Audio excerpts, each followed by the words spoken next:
Judah, my trust is in you. Ancient of days, my trust is in you. I am that I am, God, my trust is in you. Leader of the valley, my trust is in you. Frères et sœurs de l'émission, la manne du ciel.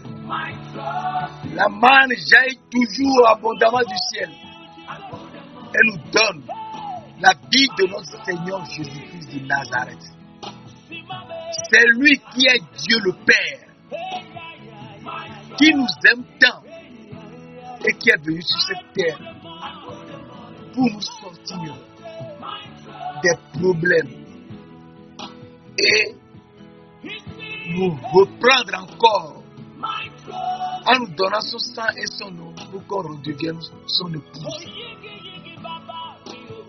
Cette émission est présentée par le serviteur Jules Komla Sossou de l'église missionnaire Philadelphie de Christ à Lomé au Togo. Et nous sommes très heureux de partager ces moments de bonheur et de joie avec toi, mon frère, ma soeur, afin que tu comprennes aujourd'hui que Dieu est le Dieu des dieux. Et le Dieu des dieux, qui est le thème de l'émission que nous présentons ce matin, nous situe clairement que nous sommes des dieux. Et à partir de là, nous devons savoir qu'il est notre Père et notre Créateur. C'est lui le Dieu des dieux. Et il faut qu'on le sache. Il est le Dieu des dieux. C'est un thème tellement important que nous devons suivre afin de savoir à peu près quelle est l'intention de Dieu pour nous. Dieu nous dit dans Deutéronome 10, verset 17, Deutéronome 10, verset 17, car l'Éternel, votre Dieu, est le Dieu des dieux, le Seigneur des seigneurs, le Dieu grand, fort et terrible, qui ne fait point acception des personnes et qui ne reçoit point de présent. Nous voyons ici que Dieu est le Dieu des dieux. C'est lui l'Éternel. Et il est le Seigneur des seigneurs. Nous devons comprendre qu'en venant sur cette terre, nous étions des rois, assis sur un trône en saphir et portés sur la tête des chérubins.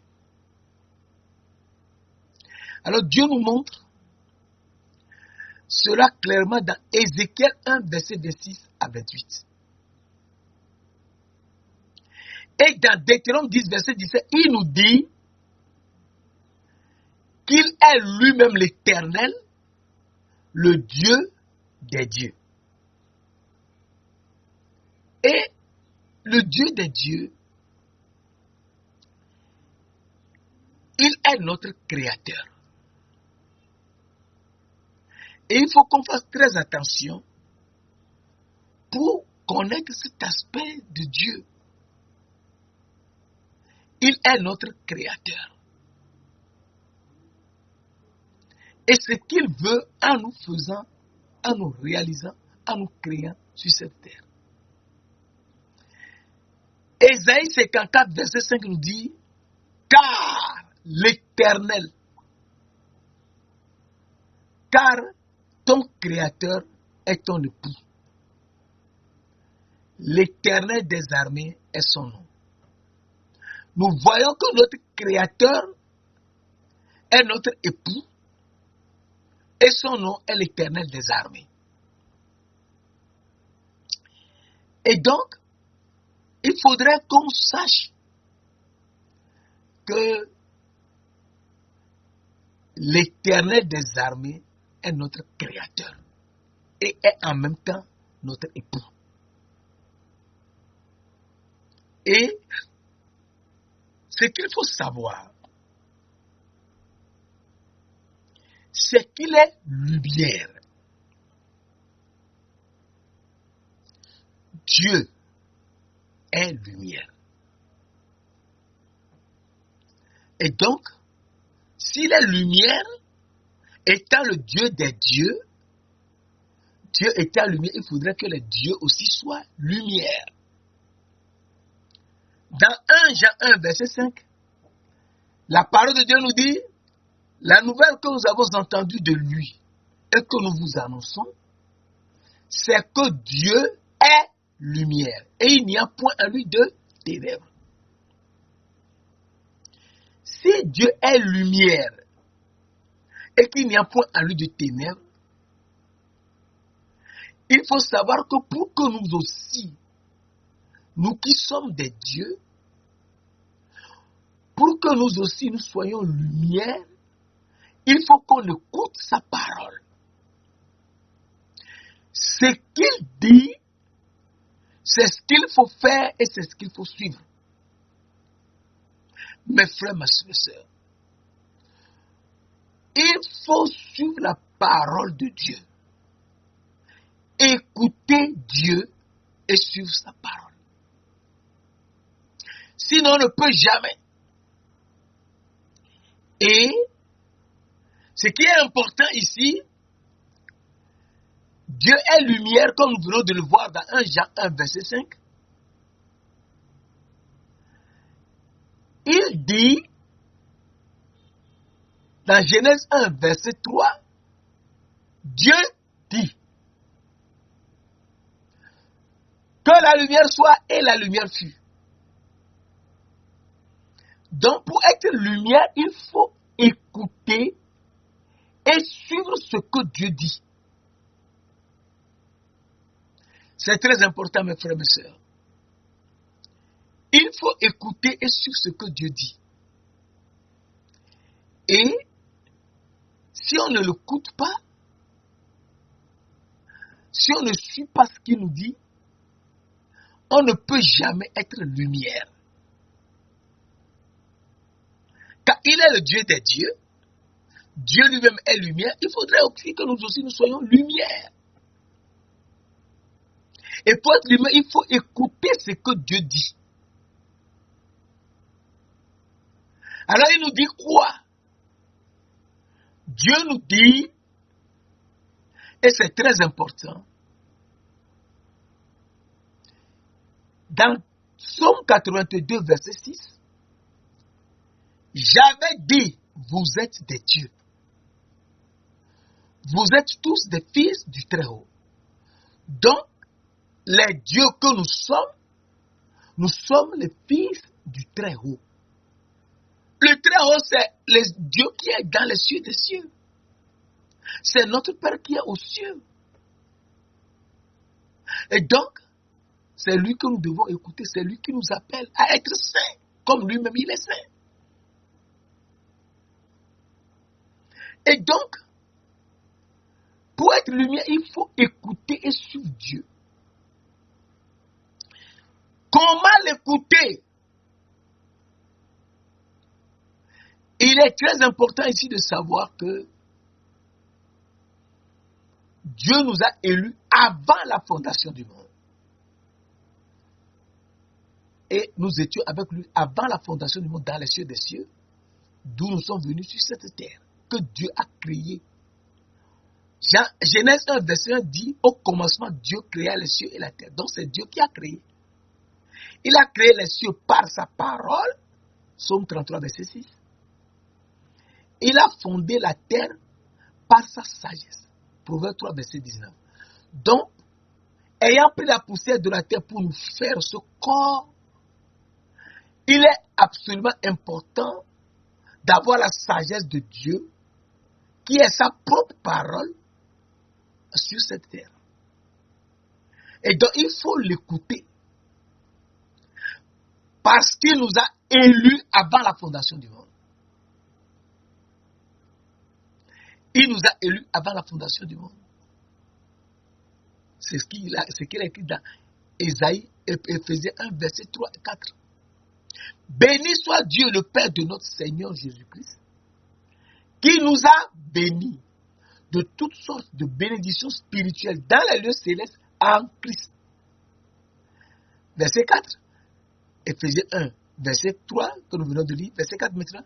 En Christ, Dieu nous a élus avant la fondation du monde, pour que nous soyons saints et justes devant lui, Dieu le Père. Qui est l'élu de Dieu? Le Fils élu de Dieu, c'est lui que nous devons suivre pour pouvoir être lumière. Si on ne le suit pas, on ne peut jamais être lumière. Dieu dit que la lumière soit, et la lumière fut. Genèse 1, verset 3, c'est très important. Il faut qu'on soit lumière puisque Dieu est lumière. Et il nous dit, l'Éternel est le Dieu des dieux.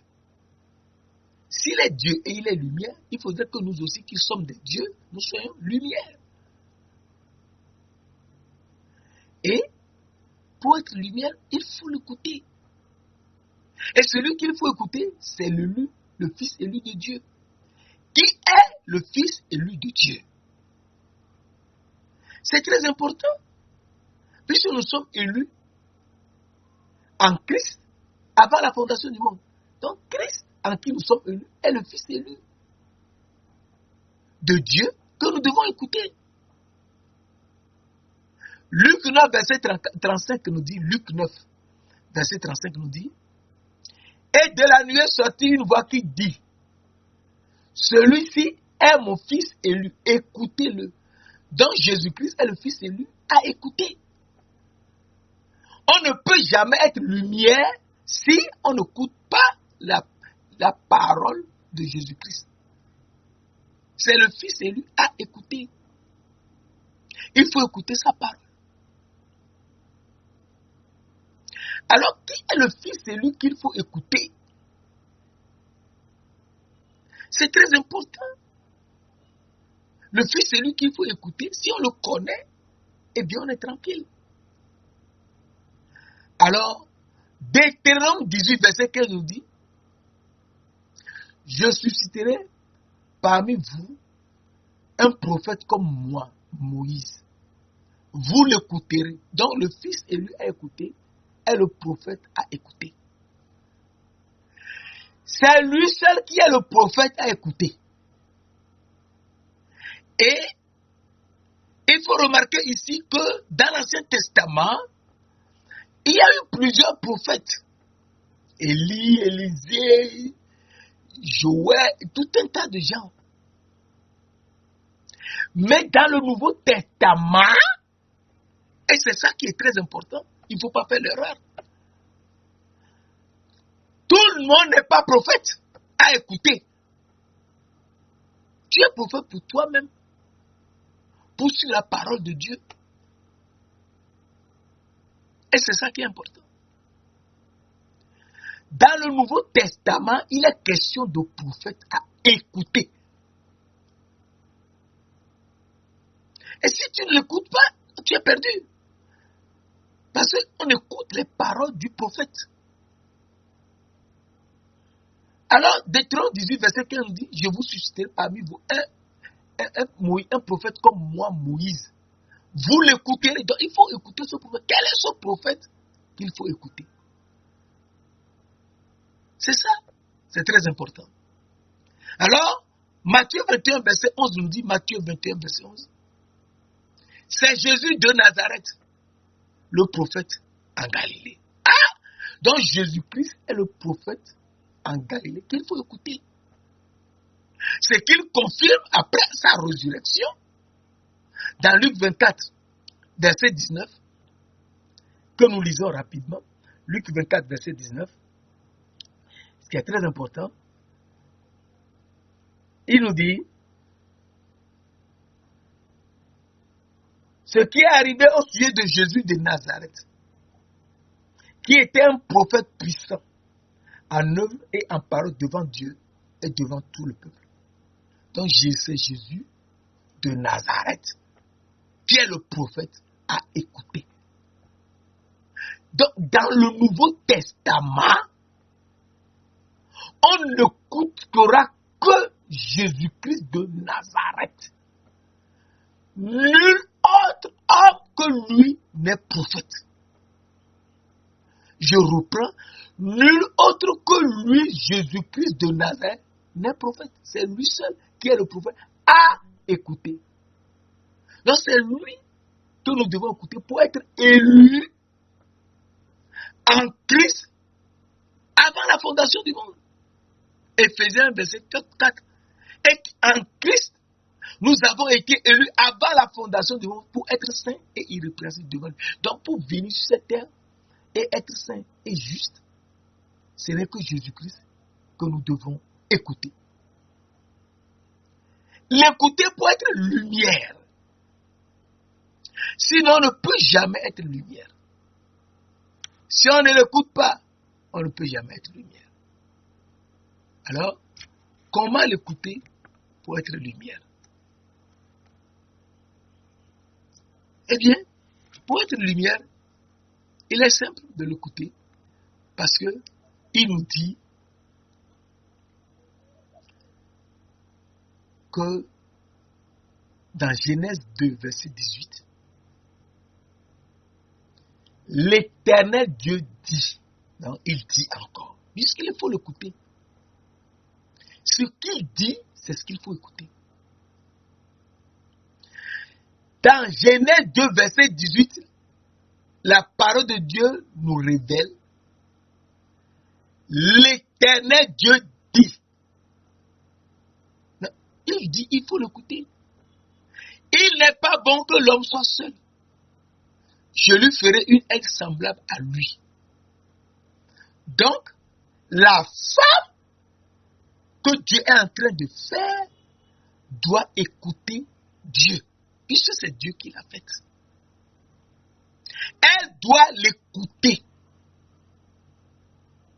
Et s'il faut écouter, c'est Jésus-Christ qu'il faut écouter. C'est lui le prophète à écouter. La femme ne doit jamais écouter ce que dit le serpent, le chérubin, le diable, Satan. Jamais. Puisque Satan, le serpent, n'a jamais créé la femme. C'est Dieu qui l'a créée. Et la femme doit écouter sa parole. Et Dieu a pris une côte de l'homme et a refermé la chair à sa place. Dieu a pris une côte de l'homme et a refermé la chair à sa place. Ensuite, l'homme tout entier, femme ou homme, nous remarquons que c'est entre les jambes que nous avons une place où c'est refermé, où c'est collé, refermé. Donc c'est par là que Dieu a mis sa main pour aller prendre une côte de l'homme.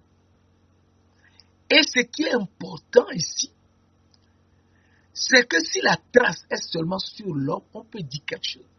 Mais la trace, la peau refermée, collée, se trouve sur l'homme et la femme. Donc, en réalité, Dieu est en train de créer la femme pour l'homme qui est à l'intérieur de la chair. La femme est la chair de l'homme et l'homme même est à l'intérieur en tant qu'âme dans la chair. Alors, il faut qu'on comprenne que la femme n'ayant pas écouté Dieu qui l'a formée, ce que Dieu dit, elle n'a pas écouté cela. Elle est partie écouter ce que Satan dit. C'est ça qui se trouve dans Genèse 3, verset 1 à 5. Satan lui a dit de manger l'arbre de la connaissance du bien et du mal et de ne pas manger l'arbre de la vie qui est au milieu du jardin. Or, Dieu n'a jamais dit ça. Dieu a dit de chercher l'arbre de la vie au milieu du jardin et de ne pas manger le fruit de l'arbre de la connaissance du bien et du mal. Car le jour où on le mangera, on mourra. Et le serpent a parlé parce que le serpent aussi dit. C'est Dieu qui a fait le serpent. Hein? Le serpent, le chérubin, a été fait le 4e jour. Le 4e jour, Ésaïe 14, verset 12, le serpent, qui est le chérubin, est un astre brillant, fils de l'aurore. L'aurore est fait le 4e jour avant le soleil, la lune et les étoiles. C'est ça l'aurore. Satan, le chérubin et tous les anges ont été faits le 4e jour. C'est pour ça que Dieu l'appelle fils de l'aurore. Ésaïe 14, verset 12. Donc, s'il est fils de l'aurore, il n'a pas vu ce que Dieu a fait le premier jour, où il a dit que la lumière soit la lumière fut, c'est ça l'homme. Il n'a pas vu comment Dieu a séparé les eaux d'en haut et les eaux d'en bas. Il n'a pas vu comment Dieu a fait le fruit de la vie avec la lumière du premier jour. Il n'a pas vu. Car Dieu a fait les fruits le 3e jour. Et Dieu a fait les anges, tous les anges, le 4e jour. Ésaïe 14, verset 12. Et donc, la femme n'a rien à voir avec les anges, mais ne doit écouter que son Créateur. Et c'est très important. Qui est ce Créateur pour que la femme redevienne lumière et que nous tous, nous soyons lumière? Mes frères, mes sœurs, c'est ici qu'il faudrait qu'on réfléchisse très bien pour savoir ce que Dieu est en train de faire, ce qu'il veut. Car il nous dit, dans Matthieu 19, verset 4 à 6, Matthieu 19, verset 4 à 6, Jésus répondit, n'avez-vous pas lu que le Créateur, au commencement, avait fait l'homme et la femme? Donc, au commencement, avant l'origine de la terre, puisque au commencement, Dieu créa les cieux et la terre. C'est depuis ce commencement. Au commencement était la parole, et la parole était avec Dieu, et la parole était Dieu. Donc, au commencement, la parole était Dieu. Et ce commencement-là, Dieu qui est le Créateur, fit l'homme et la femme. Verset 5. Et il dit, c'est pourquoi l'homme quittera son père et sa mère et s'attachera à sa femme. Et les deux deviendront une seule chair. Donc, il faut noter ici que l'homme, au commencement, doit quitter son père et sa mère. Alors, c'est très important cette notion de quitter son père et sa mère. Car si l'homme quittait son père et sa mère, il devient sans père, sans mère. Qui est celui-là qui est sans père et sans mère? Et qui est l'homme, l'époux de la femme, avec qui il sera un, une seule chair. Il sera dans la femme. Cet homme, c'est simple, la Bible nous le dit, c'est le Fils de l'homme, qui est le Fils de Dieu. Hébreux 16, verset 3 nous dit, il est sans père, sans mère, sans généalogie, il n'a ni commencement de jour, ni fin de vie. Mais il est rendu semblable au Fils de Dieu. Ce Melchisédek demeure sacrificateur à perpétuité. Nous voyons qu'il y a un homme qui est le Fils de Dieu, qui n'a pas, qui est sans père et sans mère. Donc s'il est sans père et sans mère, c'est qu'il a quitté son père et sa mère, il n'a pas de père et de mère. Parce que celui qui quitte son père et sa mère n'a plus de père ni de mère. C'est le Fils de Dieu qui est sans père et sans mère. Il n'a ni commencement de jour, ni fin de vie. Il est sans généalogie. Qui est le Fils de Dieu? Alors la parole nous le montre. Et c'est ça qui est très important, mes frères et mes sœurs. Quand la parole de Dieu nous montre la cohérence des versets, nous sommes tranquilles. Jean 10, verset 36. Jean 10, verset 36 nous dit, celui que le Père a sanctifié et envoyé dans le monde, vous lui dites tu blasphèmes, et cela parce que j'ai dit, je suis le Fils de Dieu. C'est Jésus qui parlait. Lui qui a dit, dans Jean 10, verset 1, moi et le Père nous sommes un. Un. Moi et le Père nous sommes un. Il nous dit dans Jean 10, verset 36, je suis le Fils de Dieu. Donc Jésus est le Fils de Dieu. S'il est le Fils de Dieu, donc c'est lui qui est sans père, sans mère. Oui. Et donc la femme est son épouse. Oui, la femme est son épouse. Et donc, la parole de Dieu nous dit un verset très important. Dans Matthieu 19, verset 6. Ainsi ne sont plus deux, mais ils sont une seule chair.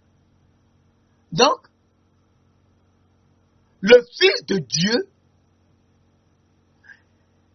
viendra habiter en nous. Il sera en notre corps. Et le corps sera la femme. Et ils seront un. Que l'homme donc ne sépare pas ce que Dieu a joint. Je reprends. Jean 19, verset 6. Ainsi, ils ne sont plus deux, mais ils sont une seule chair. Que l'homme ne sépare donc. Que l'homme donc ne sépare pas ce que Dieu a joint. Nous comprenons que le Fils de Dieu est Jésus-Christ qui sera dans le corps en tant qu'âme et les deux seront un.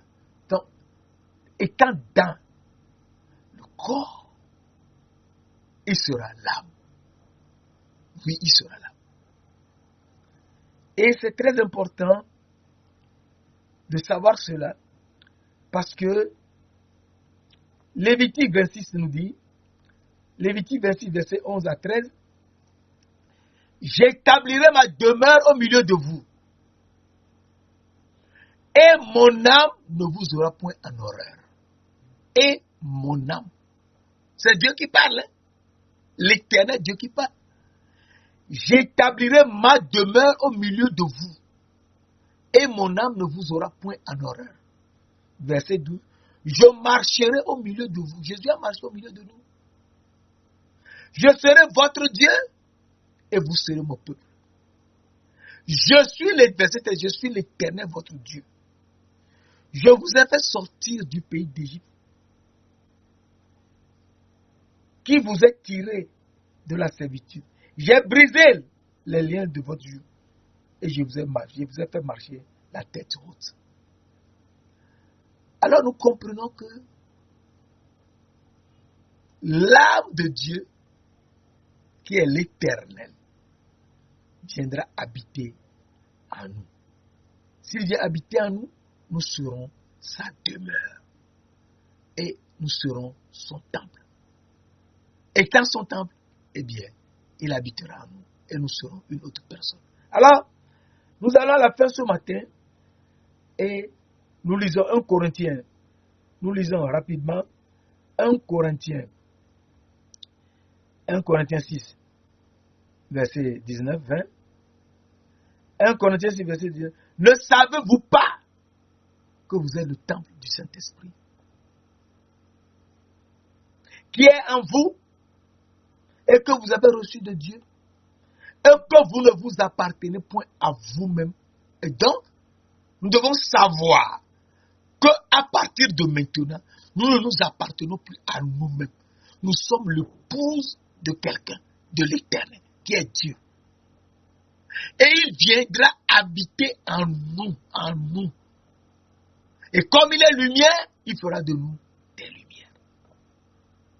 Saint-Esprit, Esprit du Dieu vivant, Esprit de gloire, nous te magnifions. C'est toi qui nous as créés de nouveau. C'est toi, l'esprit, le souffle du Tout-Puissant qui nous anime. Montre-nous le chemin. Explique-nous la parole. Enseigne-nous ta parole. Et conduis-nous afin qu'on voie l'arbre de la vie et que nous en mangions le fruit. Merci de l'avoir fait. Au nom précieux de Jésus-Christ de Nazareth. Amen.